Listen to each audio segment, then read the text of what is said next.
রাজনীতি করতে দেব না। যারা আওয়ামী লীগকে ফ্যাসিস্ট বলতে ভয় পায় তাদেরকে আমরা বাংলাদেশের রাজনীতিতে রাজনীতি করতে দেব না। আওয়ামী ফ্যাসিবাদের দোসররা রাস্তায় রাস্তায় প্রশাসনের বিভিন্ন জায়গায় এখনো বহাল তবিয়তে বসে রয়েছে। ভারতে আওয়ামী লীগের যারা রয়েছে তারা অবৈধভাবে পালিয়ে গিয়েছে।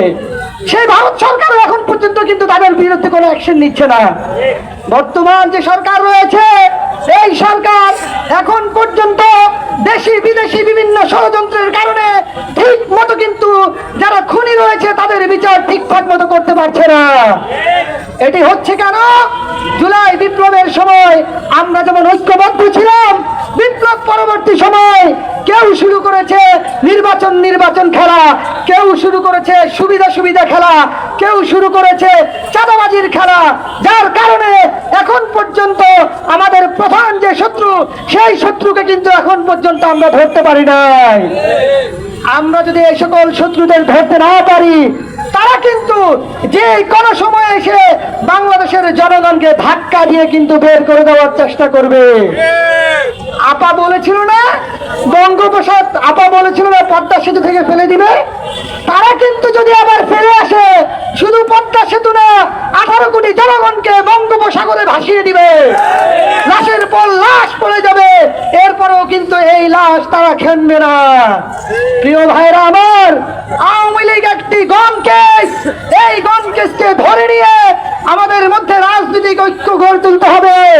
যারা বলবে আওয়ামী ফ্যাসিস্টদেরকে আবারও বাংলাদেশের রাজনীতিতে সুযোগ করে দিতে হবে তাদেরকে আমরা বাংলাদেশের রাজনীতি করতে দেব না। যারা আওয়ামী লীগকে ফ্যাসিস্ট বলতে ভয় পায় তাদেরকে আমরা বাংলাদেশের রাজনীতিতে রাজনীতি করতে দেব না। বাংলাদেশের জনগণকে যারা খুন করে, বাংলাদেশের জনগণের প্রতি যাদের ন্যূনতম সম্মান নেই, বাংলাদেশের ভোটাধিকার জনগণের রাইটসের প্রতি যাদের ন্যূনতম কোনো সম্মান শ্রদ্ধাবোধ নাই, তাদেরকে যারা সাপোর্ট করবে তাদেরকেও আমরা সেই কাতারে ফেলে দেব।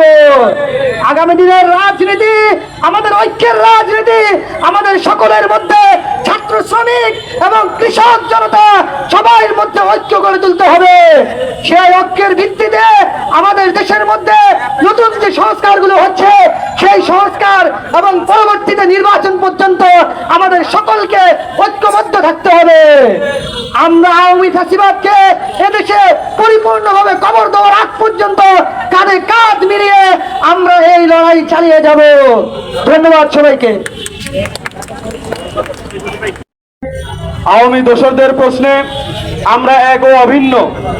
কোন আওয়ামী ফ্যাসিবাদের সুবিধাবাদী বাংলাদেশের সরকারের কোনো গুরুত্বপূর্ণ পদে কোনো কাঠামোই থাকতে পারে না। এটা হচ্ছে সর্বশেষ কথা।